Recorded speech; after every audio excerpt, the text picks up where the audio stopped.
നജ്ദിയത്തിൻ്റെ തബ്ലീഗ് ജമാഅത്തിൻ്റെ ഇതുപോലത്തെ പിഴച്ച ബിദ്അത്തിൻ്റെ അഹ്ലുകാർ വന്ന് ആ പാട്ടുകളും അങ്ങനത്തെ മാലകളും അങ്ങനത്തെ മൗലിദുകളും അതിനെയൊക്കെ കുറവാക്കി കൊച്ചാക്കി ഹുസൈനാരെ വിളിക്കൽ തന്നെ ഷിയാക്കളാക്കി, അലിയാരെ മഹബത്ത് വെക്കൽ ഷിയായിസാക്കി, അഹ്ലുബൈത്തിനെ മഹബത്ത് വെക്കുന്നവനെ ഷിയായി ചിത്രീകരിച്ച് അതിനെതിരെ പല കോപ്രായങ്ങളും കളികളും അതിൽ പകർച്ചുണ്ടാക്കി പല കോലത്തിലുണ്ടാക്കിയപ്പം സുന്നികളായി പറയപ്പെടുന്നവർ തന്നെ ഇമാം ഹുസൈനാരെ വിളിക്കലിൽ, ഇമാം അലിയാരെ വിളിക്കലിൽ, മഹത്വമുള്ള അള്ളാഹിൻ്റെ റസൂലിൻ്റെ പേരമക്കളോടുള്ള മഹബത്തിൽ അവർ തന്നെ പിന്നോട്ട് പോകുന്ന ഘട്ടമുണ്ടായി ഇവിടെ. ആ സമയത്ത് വഹാബിയത്ത് ശക്തമായി അവരെ പ്രവർത്തനം ചില സുന്നിയും മൗലവിമാരെയും അതിൻ്റെ മുൻപന്തിയിലുള്ള നേതാക്കന്മാരെയും ആ സമയത്തുള്ള ചെറിയ ഒരു സമയത്തേക്കുള്ള പിന്മാറ്റം അത് ഈ മഹത്തായ മഹാന്മാരെ മഹത്വം പറയലും ഹുസൈനാരെ പാടലും അഹ്ലുബൈത്തിനെ മഹബത്ത് പറയലും ഒക്കെ അത് എടുക്കപ്പെട്ടു പോകാൻ, അല്ലെങ്കിൽ അതിൽ നിന്ന് ചെറിയൊരു മാറ്റം ഇവിടെ സംഭവിക്കാൻ, യാ ഹുസൈൻ എന്നുള്ള വിളിക്കുമ്പം സുന്നത്ത് ജമാഅത്തിൻ്റെ ഹക്കായ അടിസ്ഥാനപരമായിട്ടുള്ള ദീനിൻ്റെ ആളുകൾ, അതിൽ ഇനി മൗലവിമാരായാലും ആലിമീങ്ങളായാലും ആ വിളിച്ചുകൊണ്ട് അങ്ങനെയുള്ള അലിയാരെ കുറിച്ചിട്ടുള്ള പാട്ടുകളും ഹുസൈനാരെ കുറിച്ചിട്ടുള്ള പാട്ടുകളും പാടുമ്പം അതിനെയൊക്കെ ഷിയായിസമാക്കി ചിത്രീകരിച്ച് നെറ്റിച്ചുളിയുന്ന സുന്നി എന്ന് പറയപ്പെടുന്ന മൗലവിമാർ തന്നെ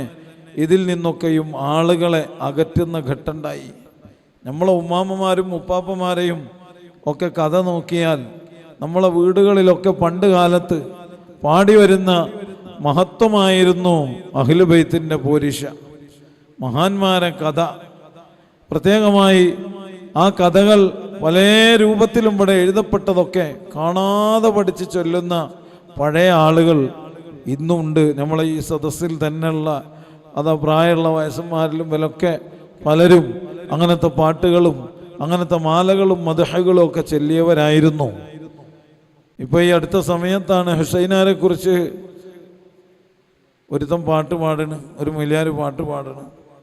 അതിനെതിരെ ഓല കൂട്ടത്തിൽ തന്നെ വേറ്റ മൊയ്ലിയാർ പ്രസംഗിക്കണം.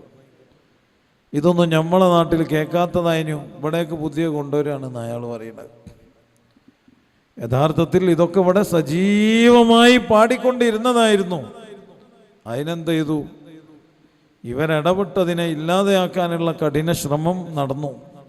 അതിനെതിരെ ശക്തമായിട്ടുള്ള മുന്നേറ്റമാണ് നമ്മളെ ഉസ്താദുമാരൊക്കെ ഇപ്പം പ്രത്യേകം നടത്തുന്നത്.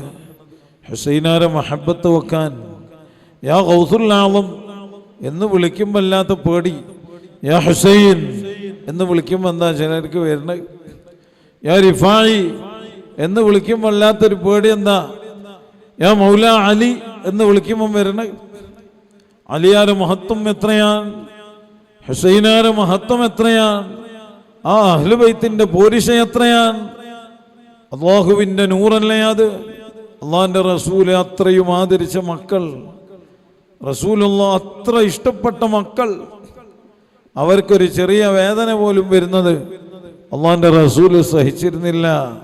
റസൂലുള്ളാഹിക്ക് അത്രയും പ്രിയമുള്ള പിരിശപ്പെട്ട മക്കളാണ് ഇമാമുൽ ഹസൻ വൽ ഹുസൈൻ റളിയല്ലാഹു അൻഹുമാ.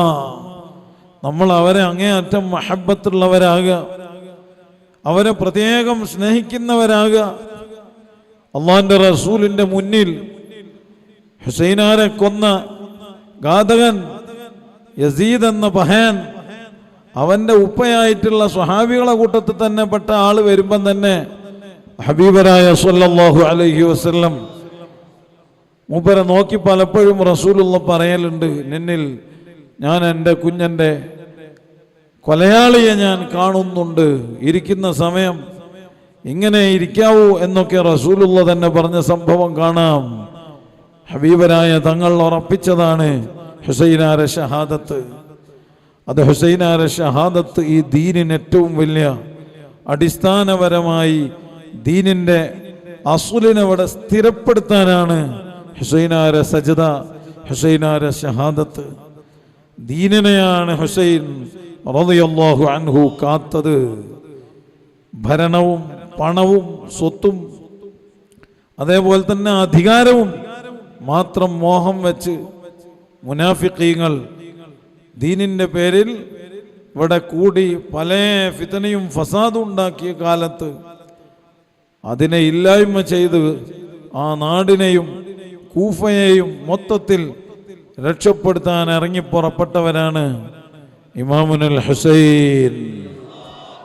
ആ ഇറക്കം വന്ന ഹുസൈനാർ ഇറങ്ങിയതാണ് ഇന്നും നമുക്കൊക്കെയും ഇന്ന് ഉറച്ചു പറയാൻ, ഈ ദീന് പറയാൻ, ഇവിടെ അതെല്ലാം വ്യക്തമായി നമുക്ക് സംസാരിക്കാൻ, ഈ മുനാഫിഖീങ്ങളിൽ നിന്ന് യഥാർത്ഥ മുഅ്മിനീങ്ങളെ വേർതിരിച്ച് മനസ്സിലാക്കാനുള്ള ഏറ്റവും വലിയ കഴിവുണ്ടായത് ഇമാം ഹുസൈൻ റളിയല്ലാഹു അൻഹുവിൻ്റെ ആ ഇറക്കമാണ്. എത്ര വലിയ കഷ്ടപ്പാടും പ്രയാസവും ബുദ്ധിമുട്ടും ഹുസൈനാർക്ക്, റസൂലുള്ളാഹിന്റെ മക്കൾക്ക്, പേരക്കുട്ടികൾക്ക്, അഹ്ലുബൈത്തിന്